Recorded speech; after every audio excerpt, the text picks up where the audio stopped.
You know, a question I ask all over the world, what does school teach you about money? And the answer is nothing. And that's not a mistake. That's not an accident. But the way to keep the poor and middle class working hard is never teach them what the rich know.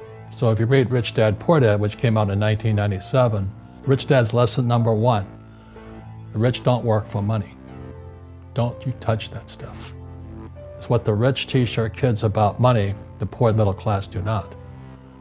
The other thing the poor don't understand is the number one expense for most people is taxes. Well, the reason the rich don't work for money is number one expense is tax. See, there's 3 kinds of income: earned, portfolio, passive. So earned income is if I get a job, that's earned income. If I'm a doctor or a programmer, that's earned income because I'm working for it. If I buy, let's say, Apple for $10 and I sell it for $20, that's portfolio income, capital gains. Yeah. But passive income, which is cash flow, is never taxed. And so these guys are screaming right now in America, tax the rich. I said, good luck. Because most of the guys complaining, they don't know there's 3 kinds of income. And the rich don't have jobs anyway. They have assets. And most poor people confuse assets for liabilities. They think their home is an asset, it's actually a liability. Right. So if the cash is flowing out of your pocket, it's a liability. If the cash is flowing into your pocket, it's an asset. So I own 7,000 rental properties. Those are assets. Every month, the cash flows in. Whereas many people have the big house on the hill and the cash is flowing out. Right. And they're going broke. You know, assets put money in your pocket, liabilities take money from your pocket. They count anything of value as an asset. They count your car as an asset, your house as an asset. When it's really taking money from your pocket. Your retirement plan, guess what? It's a liability. It's taking money from your pocket every month. And whose pocket does it go to? Wall Street. You're not making any money, but they're sucking the fees out every day. Right. How can you explain that to people, and then what do they need to know about fake assets to protect themselves, especially from this upcoming crash or crisis that's going to happen? Can I give you a very simple... Please. Okay, I think I got it. Okay, this here is a balloon. So in 1971, Nixon took the dollar off the gold standard. So what did that mean? That meant the US government, the US Treasury, could now print money. So in 71, it was the US, not anybody else, basically screwed the world economy. So rather than fix the economy, they just did this.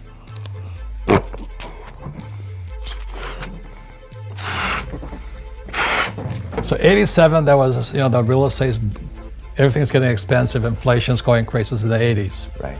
87 crash, big crash. Did anything happen? No, nothing happened. They just... So what did Greenspan do? It was the Greenspan put, right? He says, oh, don't worry. We'll give the banks all the money they want so you won't crash. So the banks and Treasury, everything's inflated now. They're pushing money into the system to prop it up every time. Fake money. Fake money. This is fake money Right. going in.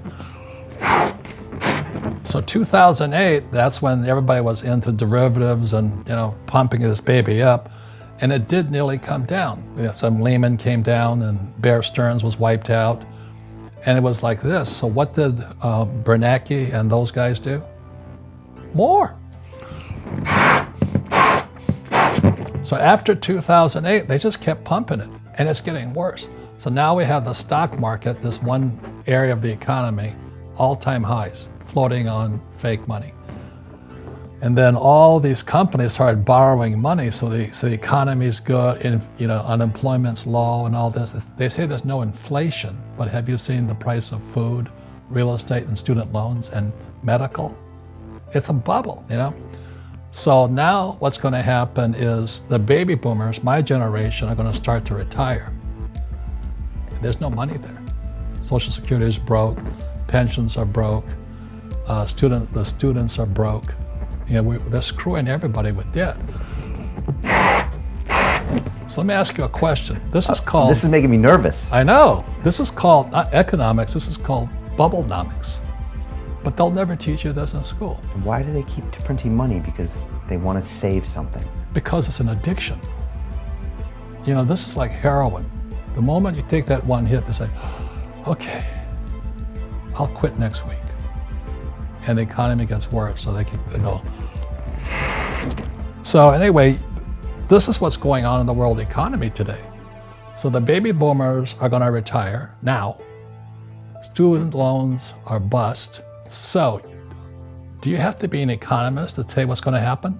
So this is called bubblenomics, and this is what's going to happen. Got it? I got it. Is that economics 101? Scary stuff.